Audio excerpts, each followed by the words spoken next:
Assalamualaikum po sa mga kababayan kong Muslim, and magandang gabi po sa lahat-lahat po ng mga viewers ko, lalong-lalo po sa mga subscriber ko. Bali po, inaano ko po ngayon, kung ano po yung gagawin pag na-diagnose po tayo na meron tayong cancer. Ito po yung isi-share ko sa inyo kasi ako po, nung nalaman ko kung normal po sa atin bilang tao, malaman natin na may maluwa tayong karamdaman, is na-shock, di po ba? Hindi natin, ang iba iniiyak. But ako po, na-shock ako, pero kasi hindi ko maano na ba't ako nagkaroon ng ganon. So, ang dapat po natin gawin is magdasal po tayo, ipasa Diyos po natin lahat. And then, iano natin sa isip natin na kaya natin to. So, ngayon, di po ba na na kayo, na biopsy. So, ngayon, ang unang-unang gagawin nyo po pag na-diagnose kayo na may cancer, humano po kayo ng espesyalista na oncologist. Yun. Gaya po ng ginawa ko, nag-ano po ako. Actually sa akin, thank you kay Dr. Jasmine Sulik. Bali, siya po yung na-refer po para, actually, sa mother niya, kay Ate Som, pero siya po yung kay Ate Som na i-refer po ako kay Dr. Tural. So, nagpa-check up po ako doon. So, heart to heart talk po, sinabi ko po sa kanya na kung pwede niya akong tulungan kasi syempre nung genet niya ako, and then binayopsi niya ako kasi po doon pa lang sa transvaginal nalaman na po na may cancer, kaya lang hindi pa po ako na biopsy kasi gawa nga nung nagka-COVID, hindi ako nakahingi ng sa doktor ko, clearance. Biglang nag-lockdown, so hindi na po ako So, nung bumalik po ako, since na alam ko na po na meron akong cancer, humanap po ako ng oncologist. And then, through referral nga po, kaya napunta ako kay Doktoral. So, inano niya po ako kung kaya ko, nasa clinic lang po ako magpa-biopsy. So, doon po ako nagpa-biopsy. So, nung lumabas po yung result, nalaman po na medyo na po yung cancer ko. So, ang advice niya sa akin is dapat po maoperahan ako. So, sinabi ko sa kanya na, Dok, kung mag-opera, syempre hindi lang naman yun after ng operation, magkakaroon tayo ng therapy like chemo or radiation, ganun. So, at that time, hindi ko pa alam kung ano yung talagang mauuna, kung ooperahan ba talaga ako. So, nung sinabi ko yun kay Doktoral, na-refer niya po ako sa PGX po, sa charity po. So, nung nandun na ako sa PGX, unang-unang po doon is bibigyan kayo ng blue card. So, in-examine ako, inano ako na, yun na yung result ko, lumabas. Actually, 2 times akong binayopsy. Kasi, nung hiningi nila yung CT scan ko, ng triple CT scan na ginawa ko sa Manila Doctor. So, pinaulit po nila ako na biopsy ulit. So, sobrang masakit po yun, pero alhamdulillah nakayanan ko. So, after po nun, nabigyan ako ng blue card. So, may mga test na papagawa. Kailangan nyo pa rin pong, kahit may blue card na kayo, kailangan nyo pa rin pong humingi ng white card. Kasi po, para po mas konti po yung babayaran nyo.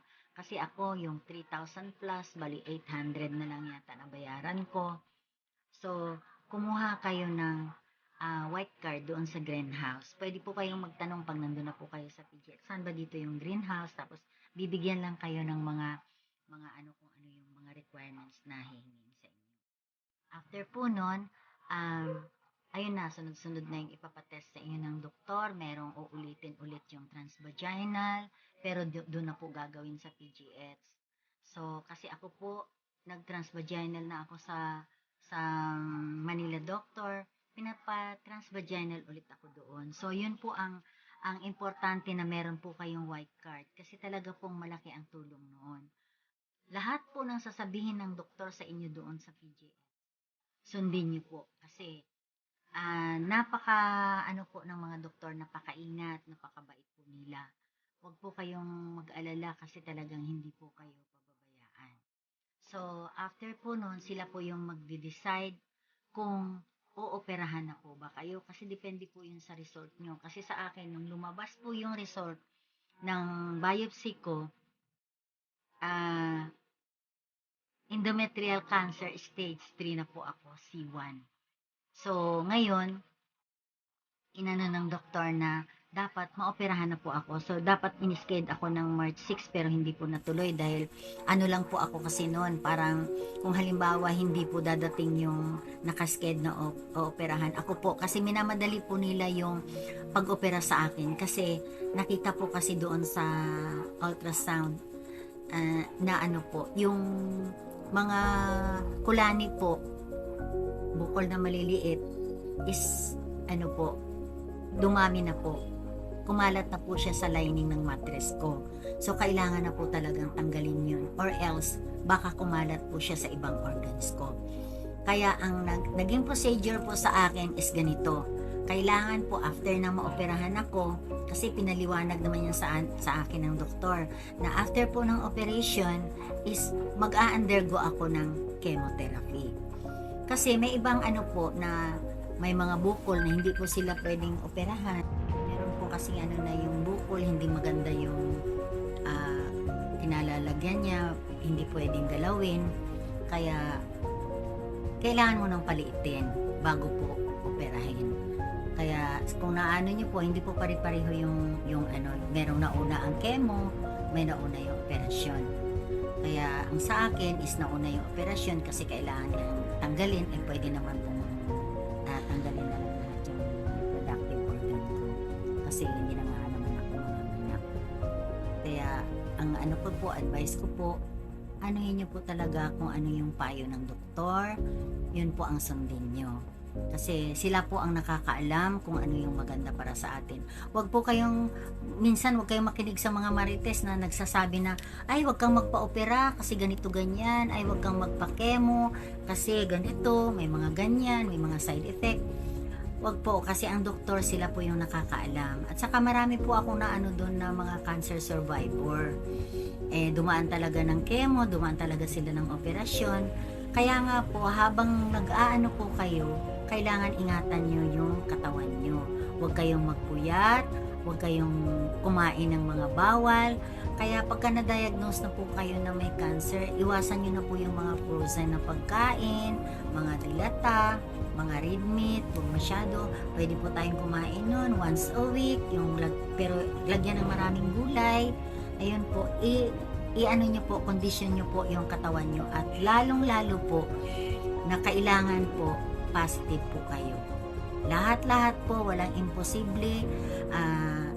Huwag kayong padadaig sa depression. Kasi minsan ako, dumadaan din sa ganun. Minsan, ay bakit ganito, lalo na pag nahirapan. Pero kailangan lang po alang-alang sa mga mahal natin sa buhay. Kaya, yun po yung mga dapat na i-ano natin pagka na-diagnose na tayo. Magdasal po tayo. Ipasa Diyos po natin lahat. Kasi hindi niya po tayo pababayaan. Kaya, sa susunod po, iaano ko po sa inyo yung ano po yung mga dapat gawin after po ng operation or bago po magpa-opera, ano po yung mga dapat ihanda. Sa ngayon po, ito po muna ang isi-share ko sa inyo para po hindi po tayo masyadong mahaba. So, sa ngayon po, magpapaalam po muna ako.